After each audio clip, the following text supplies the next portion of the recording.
ค่ายสบายดีทุกคนวันนี้ก็มาเข้าสวนเพื่อที่สิมาเช็คเบิ่งความพร้อมภายในสวนถือกระป๋องมานำสำหรับสิได้เก็บพริกนำเพราะว่าเมื่อวานนี่คืนนี่ฝนตกก็รู้สึกว่าชุ่มฉ่ำดีอยู่โอ้กิ่งพริกกิ่งนี่หักโอ้เสียดายกิ่งมันใหญ่เลยกำลังสิติดช่อดอกหัก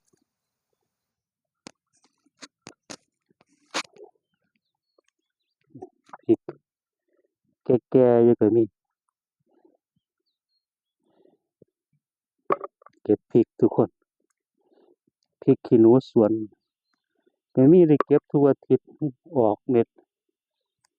ติดเม็ดออกอาทิตย์นี้ก็เก็บอีกเก็บอาทิตย์ละครั้งอาทิตย์หนึ่งก็เก็บก็รู้สึกว่าก็มีลูกติดให้ได้เก็บทุกอาทิตย์อยู่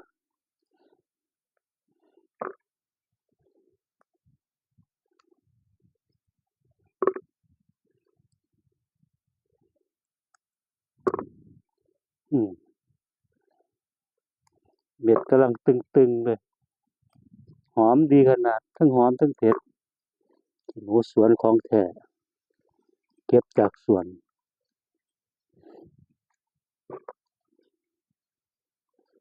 ซ่อนอยู่ใต้ใบดีๆ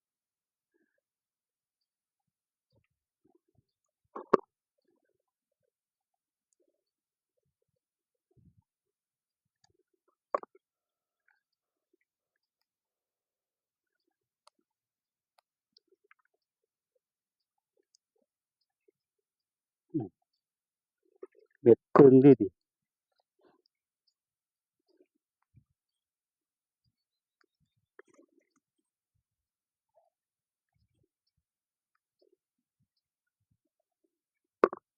หลังจากที่แห้งไปเป็นอาทิตย์เกือบ2อาทิตย์เมื่อวานนี่ก็ช่วงค่ำๆก็มีฝนลงมา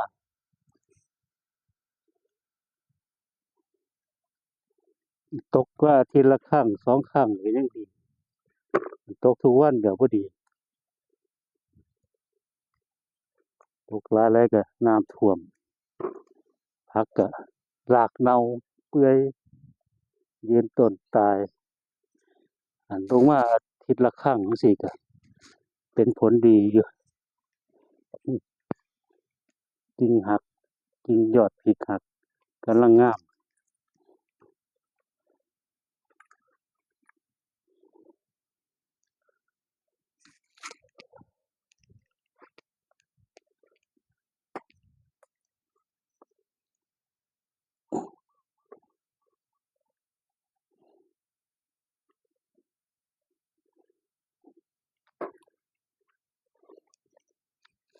ต้นนี้ก็มีเดะนี่ก็มีหน่วยเม็ดใหญ่อยู่เสียงเขียดก็ร้องอยู่ตะวันขึ้นแล้วเสียงเขียดก็ยังร้อง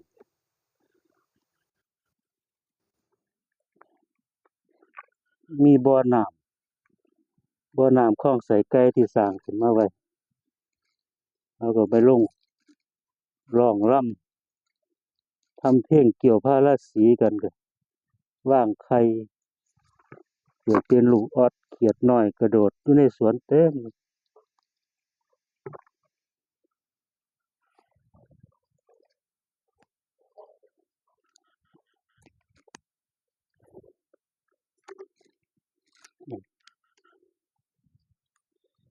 เม็ดตึงๆช่วงนี้มัน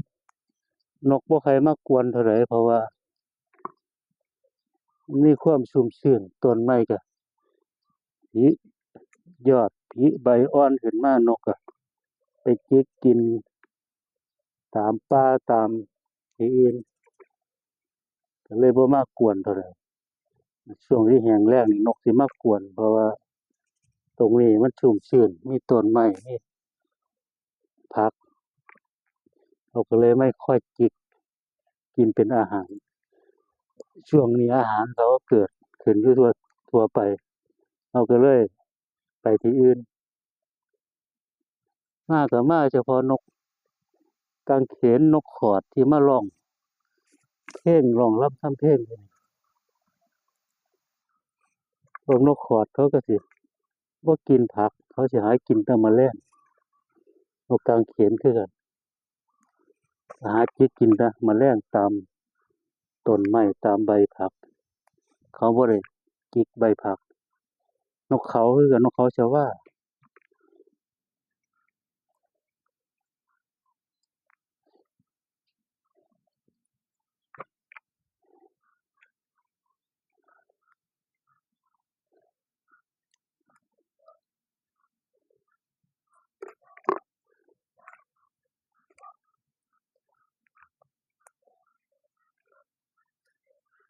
เห็ดตึงๆเลยเสียงเขียดร้องตลอด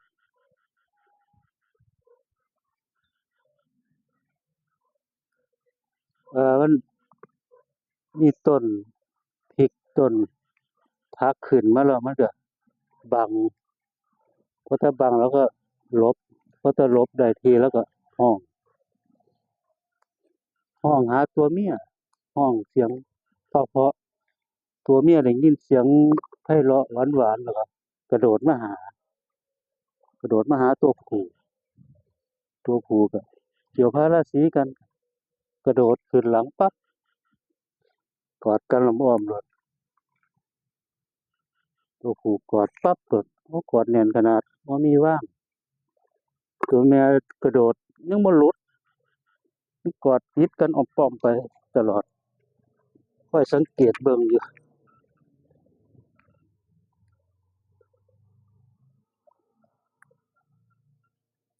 ต้นนี้หลายอยู่พริก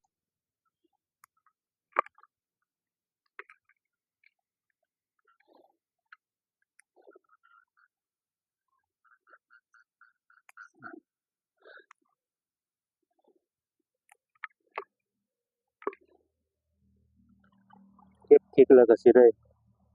สอยกฐินเด้อมื้อสอยกฐินฝักแก่ลงมา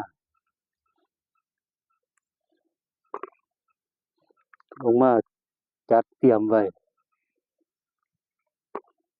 ก่อนวันงานวันที่วันนัดวันตลาดนัดเตรียมงานก่อนจัดเตรียมไว้มีแต่ของในสวนนี่แหละ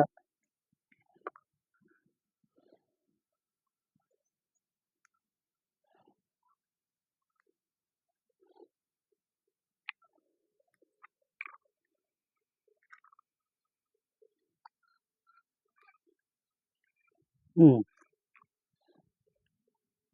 มีหลายเสียงเขียดก็ได้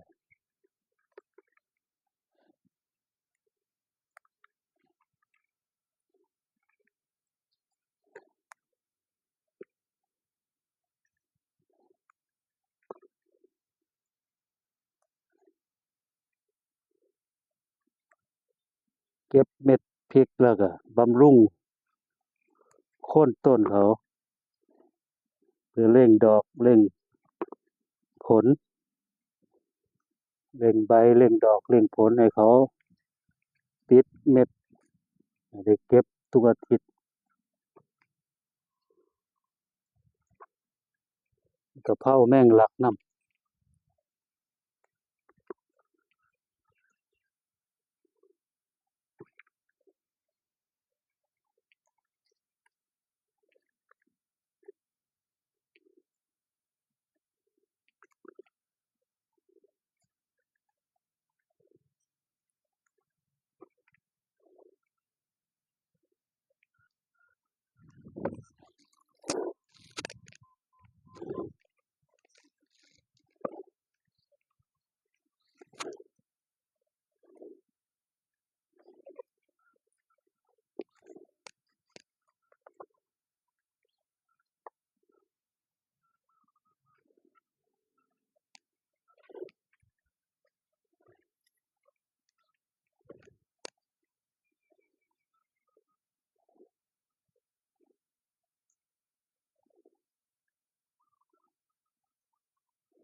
เม็ดนี่สุก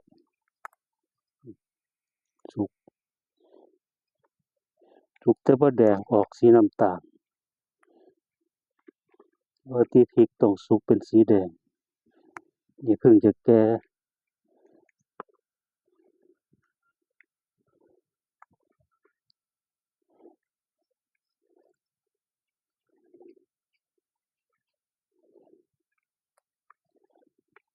เป็นวิถีชีวิตแบบบ้านๆของดินบ้านนาทุกคนเอ้ยทำสวนปลูกผักปลูกพริกปลูกมะเขือปลูกได้ผลผลิตแล้วก็เก็บเอาไป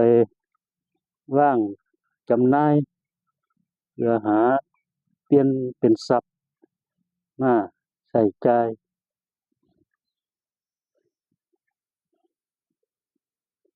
ขายผักปลูกผักแล้วก็เอาไปขายพอดีว่ามีแผงเป็นของตัวเองอยู่ตลาดจะได้ขายอาทิตย์ละครั้งมีรายได้จากการปลูกผักขายพริกขายผักขายมะเขือขายกฐินขายฟักหอมบวบหอมที่ปลูกไว้ภายในสวนเก็บไปขายเบิดปีกล้วยที่ออกปีมาเราก็ตัดไปคนก็นิยมของออกจากสวนอาทิตย์ละครั้งมันมาเจอเราก็เอาเลยของจากสวนของจากคนปลูกถึงมือผู้บริโภคเลยเม็ดพริกขี้หนูสวนนี่แห่งมัก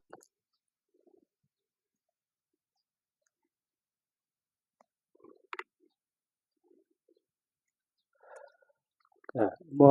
อย่างละบ่หลายแต่หั้งหลายอย่างเก็บไปทุกอย่างที่มีในสวนเอาไปขึ้นแผง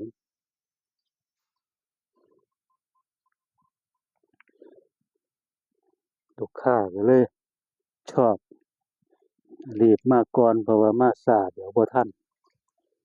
ก็เลยรีบมาก่อนเวลามารอพอถึงเวลาขายก็เอาทันทีบางคนก็บ่ทันได้มีเมนูที่สิทำแต่ซื้อไปเข้าตู้เย็นไว้ผักจั่งซี้ก็แช่ได้นานเพราะว่าผักปลูกเองจากสวน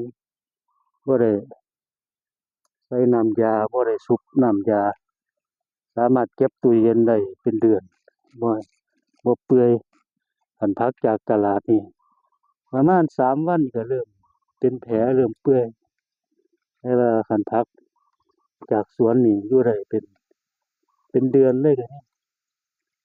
มีคนที่มาเว้าให้ฟังซื้อไปแล้วเพิ่นบ่ได้ปรุงอาหารเอาออกมาใส่น้ำล้างน้ำแล้วก็คืนตัวแล้วก็เอามาประกอบเมนูอาหารได้ถ้าผักจากตลาดนี่เขาเพิ่นสิแช่น้ำเพื่อให้ผักสดชื่นแต่ว่าพอเราบ่ได้ปรุงอาหารเราเอาไปแช่ไว้นานๆมันสิเป็นแผลนี่เม็ดสีแดงๆสุกแล้วสีแดง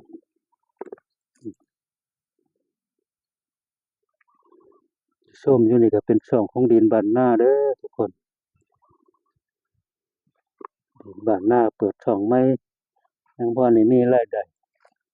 ด้ที่มีก็จากการขายผักขายพริกขายมะเขือกะเพราแมงลักโหระพาเก็บไปขายฟักหอมบวบหอมก็ขอกำลังแรงใจคนละ1 ไลก์1การติดตามให้เด้อทุกคนก็เป็นกำลังใจในการทำสวนสร้างคลิปดินบ้านนาก็ทำใหม่เฮ็ดใหม่ว่านี่เก่งทั้งเฮ็ดบางทีก็มีเสียงบางทีก็ภาพบ่ บุรุษบาลานซ์ก็ขอโทษขออภัยก็สิพยายามปรับปรุงเฮ็ดให้มันดีขึ้นขอขอบคุณทุกๆคนที่เข้ามารับชมตั้งแต่ต้นจนจบเด้อขอบคุณครับ